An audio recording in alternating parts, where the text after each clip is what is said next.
Helping Seniors Television, all about improving quality of life for seniors. If you're a senior, know a senior, or plan to be a senior, then this show is for you. It's all about helping you develop your own aging plan so you can age actively and with dignity. Helping Seniors Television from the Helping Seniors Network of information, education, and resources. I'm Kerry Fink, and welcome to Helping Seniors Television. On behalf of Joe Steckler, our president and founder, and the entire Helping Seniors team, welcome. We're going to have a great show today because we have with us Jennifer Helin of Seniors Helping Seniors of Brevard. Hello, Jennifer. How are you? Hi, Kerry. Good. How are you? I'm doing good. I am excited about the topic that we have talked about for today, and it's kind of an unusual one. You guys have always been innovators, I think, in home help because just the fact that you guys have been part of this organization called Seniors Helping Seniors, which puts seniors together to help other seniors, it's got to be a great match for everybody. But again, when we're talking about innovation today, we're going to talk about technology and home help. And this is going to be fun. But even before we jump in, I want to explore that first part of this a little bit more. Tell us what makes Seniors Helping Seniors so special to begin with. I just think it's a brilliant move to match seniors with seniors to get things done that seniors need help with. It really works, and we love it. So we really do hire seniors to go out and help other seniors. We go with AARP. We figure they're big enough to make that rule of 50 and over. We hire 50 and over. But it really does make a huge difference, especially when people have help coming in for the very first time. It's uncomfortable. It's something that, none of us are really looking forward to, but having someone a little closer in age coming in makes a big difference. Much more comfortable for them. They're not playing on their phones. They have similar interests, similar taste in music. We really do try to match them as well. So it's more like a peer coming in and coming alongside and helping versus maybe a younger person in scrubs coming in and telling them what to do. I was thinking about this as you were talking about it, because a lot of the issue of deciding that it's time to get some help at home probably has a lot to do with, you have pride, you have a little bit of like control. I have a certain way I like to do things. I don't want somebody coming in, messing up my routine. Maybe there's a little bit of pride. I don't want somebody to know I need help. And these are all natural human things that we're all going to go through as we think about those. And I think one of the things that seems such a positive about what you're doing, Joe Steckler, our president and founder, he always talks about elements of care and getting the right service level for what you need, because it's going to be cost effective and it's going to be the right way to make your own aging plan. And so I know I've heard you and Joe talk many times on prior TV shows and things like that about this is a great first step in all of that. It is. And we encourage people to go ahead and have a relationship with a company before you really need it, and have that comfort level. Have that peace of mind that if you do need it, someone that you're very comfortable with is there in order to help. So some of our clients need us once a month or every other month. They really don't need a whole lot of help. Some of our clients we're in every day. But we are that, as you said, that first level of care, kind of that first rung on the ladder of help in the home. And oftentimes we can help someone for years. Just providing that level of service. We do anything that's non-medical, anything that's hands-off. So we do transportation, like housekeeping, meal preparation, organization. We've taken care of cats, dogs, bunny rabbits, parrots. Wow. I don't think anything other than that. And we, from little dogs to a huge Great Dane. So if the person needs help, we really go in and do an assessment first to figure out what kind of help that person needs.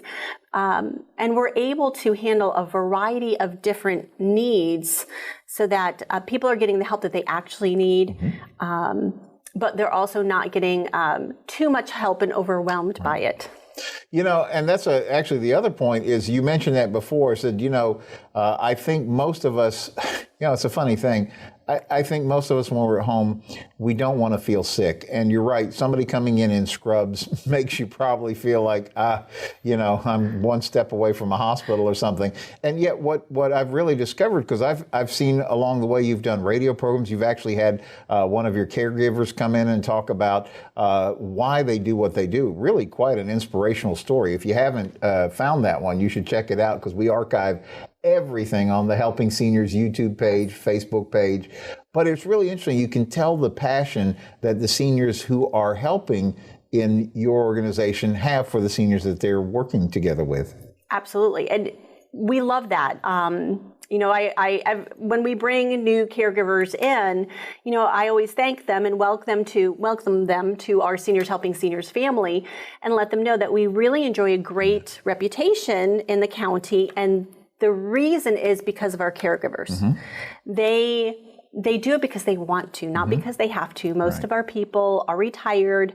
They've spent a few years fooling around, golfing and doing other things, and they come to us wanting to help. So it's just a totally different mindset of a workforce. They're here because they really want to be here, and we do match them with our clients. So when they go in, they're all in. Yeah. They are there to help.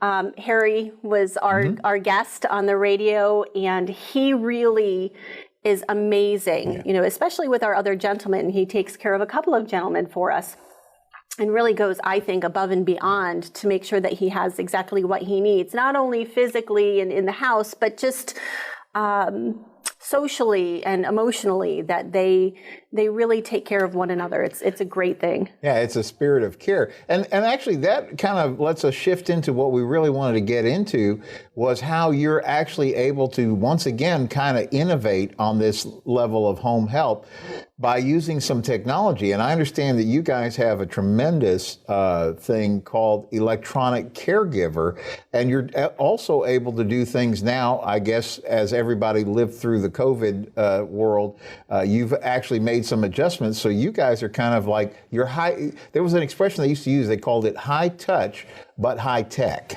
Right. Yeah. So tell us a little bit about all this. So it's exciting. It's lessons learned. But we're excited to put those lessons learned into practice to help the current clients that we have, and also new clients.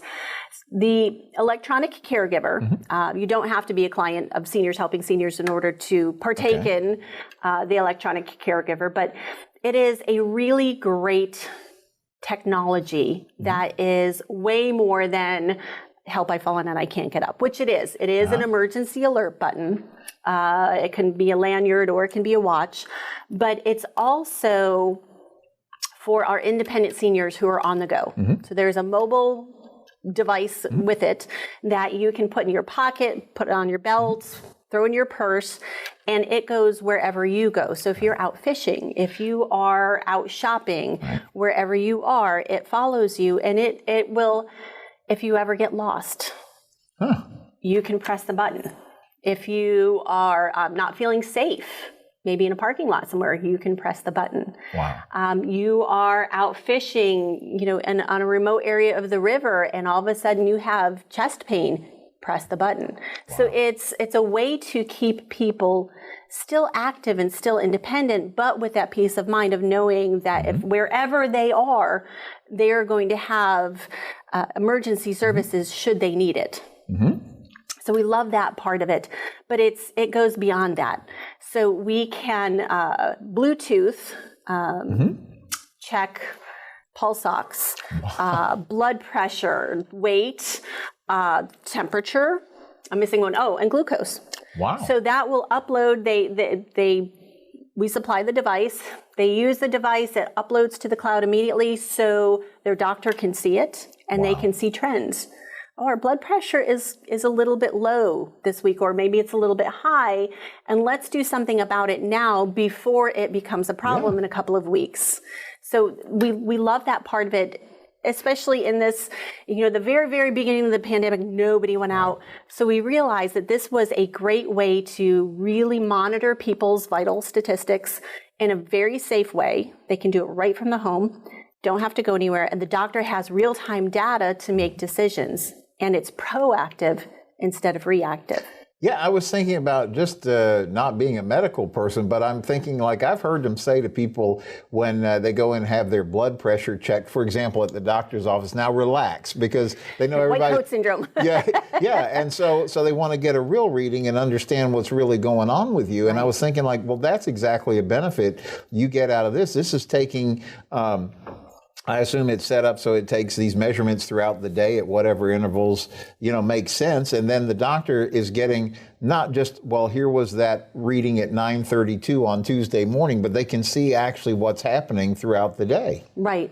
And it can set reminders too, which is really, it's one of those simple things, but it really comes in handy when you do forget to take your medications, especially if it's a new medication or, if you ever end up in an antibiotic and then you have to do steroids. All right.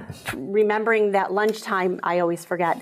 So this is a way to go in and remind people, okay, you take your breakfast meds, lunch, dinner, whenever that person takes them, they can set up reminders to take their medications, to check their blood pressure, whatever that reminder may be. But it's also peace of mind for family, because those reminders can also be done for the family as well, and set up, say mom always gets up at 9. So you can set up a notification that if mom doesn't move by 10, you're notified.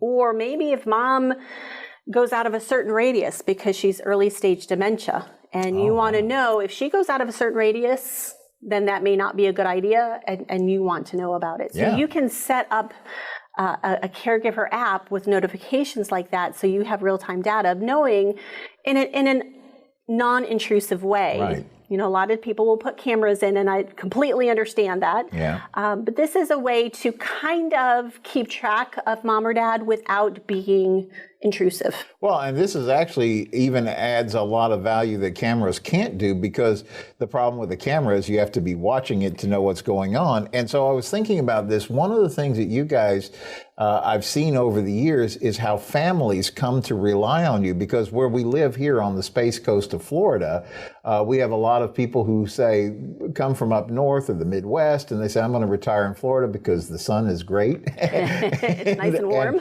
and it's the right place to be during the winter and all of that. So they come down here, but the family is not in the area. Right. And so normally they try to fly down, look in on mom and dad and see what's going on from time to time.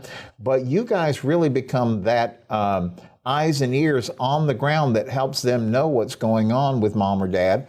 And particularly in the electronic caregiver, then they can even get, it sounds like, as involved as they want to get. Exactly. I'm so glad you said that too, because yesterday, in fact, we are in a house where mom is here, dad is no longer with us, the kids are out of town. And when we got there, they do have cameras in the house, but when we got there, the lady let our caregiver know that she had fallen in the kitchen. Oh.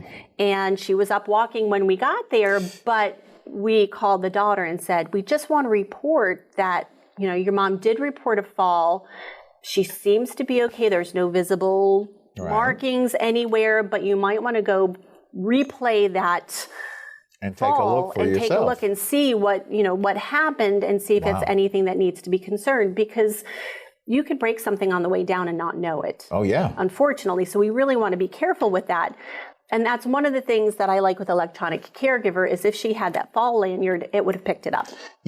We, in days gone by, we used to make fun of that, help, I've fallen, I can't get up. But anybody that has worked with seniors for any length of time, they know that falls are one of the most difficult things to manage, because it can actually change the trajectory of everything that's going on with a senior. And so we want to be really, really careful and cautious about it. And then we've all heard stories about walking in on somebody who's been on the floor for a day because they got there and then they may be otherwise okay, but just simply couldn't get back to a sitting position or whatever. And so this gives control to that person, that they can get help anytime that they need. Right. And we love that, because the longer that person sits on the floor, the more dehydrated they become. They're without their medications. So it compounds the problem. The longer that they're there, it really does compound the problem. So we want to make sure that they get help as quickly as possible. Yeah. And so actually thinking about that, I remember asking you a question, is this like a terribly expensive service? Do you have to have like a Bentley or a Rolls Royce to be able to afford it? Or is it something that an average person could work into their budget? It really is affordable. So it starts around $39.95 a month and goes from there, and they run specials occasionally. Sure. But even the $59.95 will come with those Bluetooth devices. Wow. So it really is an affordable way when you look at the cost of home care or the cost of an assisted living. Oh my goodness. This is a much more inexpensive way to monitor health and keep people healthy and out of the hospital and out of assisted living if we can, and even out of having to have home care in every day. Yes. And the peace of mind that it gives, too, is invaluable. When you're talking about what it costs to go to the doctor for one visit, even if you're just thinking of the copay, but you can have this kind of, you could have this kind of protection 24/7 round the clock for an entire year, and you're talking about less than the cost of a couple of doctor's visits. And the information that you're going to get from this is going to be helping your doctor keep you in the best possible shape. It's going to keep you safe at home. It's going to let your entire caregiving team, whether it be seniors helping seniors, your adult kids, or other people that are looking in on you, knowing what's going on, let alone the peace of mind that you yourself are going to get just because help is literally a button push away. Right. So we have a common friend, Barbara. She told me one time that she has one, and she is a working woman, very active, but she's a single lady. Yep. And she fell one Friday. Yikes. She was changing a light bulb in her kitchen. She had gotten up on a ladder, and she fell on a tile floor. Oh. And thank goodness she wasn't hurt. Wow. But she realized at that point, no one would have looked for me until Monday when I didn't show up for work. Yeah. And it scared her enough that she went out and got a unit. Because she really wanted to know and just have that peace of mind of, oh my gosh, if something happened to me when I'm home, nobody's going to be looking after me. Her kids are grown, they're in other states. So it's not just for we picture someone with a walker, somebody who's really old and maybe feeble. No, it's for our really active seniors who are out and about, right. And maybe walking and walk some rural pathways, or like our friend Barbara who lives alone. I was thinking wow, when you bring it out on that level, it doesn't even require that you just be a senior to use this, because if you thought about it, right, it's a security device. You're walking out into a parking lot from a shopping mall or something, and you're not sure what's going on. You have sort of the comfort of hitting a button and getting here's where I'm at. I'm not sure what's going on. Right. Right. And stress, unfortunately, when someone has the very early stages of dementia, stress and anxiety really cause things to go haywire. So having that extra security of being able to press the button and having a calm voice to talk to really is helpful, because we've seen that in certain situations where somebody's gotten in the car, gotten lost, and then they're so stressed out they can't even tell you who they are. Right. So having this button to kind of calmly say, Mrs. Smith, we see that you are in Palm Bay. Where would you need to go? What can we do for you? How can we help? Can we call your daughter? Do we need to call emergency services? But have that conversation and then triage what needs to happen next. But hopefully having that calm voice will bring that person back to where they are. Well, and not only that, I was just thinking as you were talking about it, these people who are on the other end, they must be highly trained and understand the issues that seniors are going through, and so they're already equipped to help, like you said, triage a situation. The other thing I was thinking as you were talking about this is, you mentioned somebody says, "Oh, well, I've got cameras in the home, so I can kind of check in on mom, make sure she's all right," which sounds like a great idea to me, by the way. But the flip side is, if mom hops in a car or walks down the street in the neighborhood, those cameras aren't gonna help. And so if you call up and go, "It's 8 o'clock, where's mom?" It's like the reverse of when we were kids, but it's 8 o'clock, where's mom? now we can find out. Right. You can get the Caregiver app out and know exactly where she is. So let's talk about that for a second. So a Caregiver app, so there's actually an app for that? There's an app for everything, right? Right. And there is an app for that. So it does come with an app that you can go on and leave messages. Wow.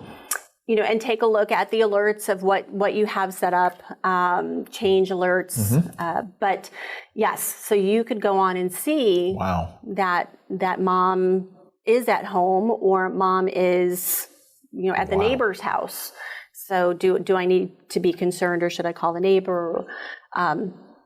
It gives a lot of great information. So especially if the family is up in New York, because we do, as you mentioned, we have a lot of people who have retired here to Florida, but the kids are in New York, Ohio, California, and this gives them a little bit more peace of mind that wherever they are, they know that mom is at home and safe. Yeah, and let's talk about this aspect too, right? Because is it, in your experience, people say, well, I don't want to wear the watch, so then you could give them the thing around their neck, or if they say, I don't really want something here, you can just have it on the wrist, and then all that gives people a choice of how they want to work with it, right? Right. And the watches even come with in different colors. They're trying to make it a little bit nicer so that it so it doesn't look medical, more. Right? Exactly. Yeah. Exactly. Yeah, because if you have a big thing and it's like, then that might be something. So, well, I don't want everybody to know I'm wearing this thing, but this just looks like a watch. Right. Wow, that's pretty fantastic. Now, you guys are also expanding in what you do technology related, because you were also mentioning that you are now have a program where you're doing some things with, I don't want to call it telehelp, maybe? Is that what's the right word I'm looking for to talk about that? So we're calling it telecare. And telecare, okay. Really excited about it. We're just really rolling it out this week. It is something that has been on my mind for a while. And we've had calls before for this, and I was never quite sure how to do it, how to package this and to be able to keep people safe while doing this. And once we had the electronic caregiver on board, I thought this is a way to combine these two things to make sure that people are safe at home. So the telecare is really phone calls, checking in. Very specific phone calls. We still go out, do our assessments. We know what the medical issues are. We know kind of what the hot buttons are for that individual person, so that when we call, it is a very personalized checklist that we're going through during that conversation. Right. So it comes in handy when someone is realizing that they need a little bit of help, but they're still very hesitant to have someone in the home. Right. I know I'm going to need help, but I don't need it yet. I just want someone to call me and make sure that I'm up. Right. We've gotten calls like that. So this way, we can give them an electronic caregiver. So they have that peace of mind that if they've fallen in the house or something happens, they're covered that way. But then we can set up phone calls 3 times a week, 5 times a week, 7 days a week, depending on whatever that person's needs are. And we can hit all of those hot buttons in a very friendly call. We're still using our seniors to make those phone calls. So it's still a very personal, warm, engaging phone call.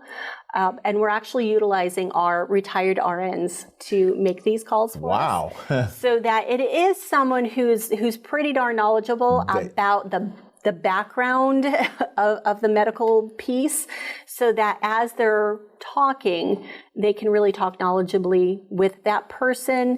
And that whole conversation is loaded into our system, so that the kids, New York, Pennsylvania, wherever they are, Ohio, can go on and look at that conversation, so that they know, okay, mom's saying that she's eating, that she had roast beef last night, her weight is good. It's staying where it should be. It's not dipping. We especially combined with the electronic caregiver, I think it is a great option for people who either, like I said, are not quite ready to have in-home care, or they're just afraid to have someone in the house. One of the things that occurs to me as we're having this conversation, I've heard Joe talk for years about the fact that we know most people prefer to age in place. They love their home. They want to stay at home. They want to be safe at home as they go on in years. And also, I've heard Joe talk about when you start comparing the cost of what it takes to be in some sort of an assisted living facility with all the right services and things like that versus what it might cost to be able to do this safely at home. There's not even a comparison. One is a fraction of what the other costs. And what I have always understood listening to you guys talk about this is that when you get the right help at home early on, you have a program that keeps you healthy and safe at home longer as well, because all the things that need to be looked after are being looked after, as opposed to, just letting things kind of coast downhill. Now there's a crisis, so now we got to get mom to some kind of place where she can have, hands-on help all the time. Right. And we see that happen, and it's frustrating from our side because you can stand back and you see that this person, if they had consistent help, would be so much healthier, they'd be so much better off. Right. But they are fiercely independent. I don't need help. I don't need help. I don't need help. And then we had a beautiful couple that were not taking their medications properly. Right. I don't need help. I don't need help. They didn't take their medications. Unfortunately, stroke happened, and it was that vicious cycle of hospital, rehab, home, not accepting the help, something else happened. And they ended up in a nursing care facility because then they really needed full-time, hands-on assistance. And it was frustrating because you could see it happening, but you can't force people to have the help. You can't... Yeah, I guess the argument is, again, it goes back to what Joe has always talked about, get ahead of the curve with your aging plan. So, Jennifer, we've talked about a lot of topics, seniors helping seniors and what you guys are able to do there. We've talked about electronic caregiver, and we've talked about telecare. How do people get in touch with you just to start the conversation? So please give us a call at 321-722-2999. One more time. So 321-722-2999. And of course, you can always go to www.seniorshelpingseniors.com/Brevard. We've got a very active Facebook page that we post a lot on. So, but give us a call. We're always open to talk. Yeah. We are not pushy at all. We pride ourselves in if we're not the best fit, we will tell you, and we'll recommend somebody who is. No, it's definitely worth investigating, and it will be an important part of your aging plan. So, Jennifer, thanks for joining us today, and thank you, viewer, for joining us for Helping Seniors Television. See you next time. I'm Joe Steckler. Thank you for joining our program today. I'd like to remind you that our senior information line is available to you at 321-473-7770. There you can get help and direction that could be helpful for your specific situation or circumstances. The work of helping seniors is very important, but we can't do it alone. That is why our sponsors here in Brevard County are so important. I'd like to thank our many area sponsors, businesses and medical providers who support the mission of helping seniors that help us carry the cost of our media efforts. If you'd like to join us either as a business partner or simply donate as an individual, we would welcome your call at 321-473-7770. You are always welcome to visit our website at www.helpingseniorsofbrevard.org. Thanks so much for your help. It does make a difference.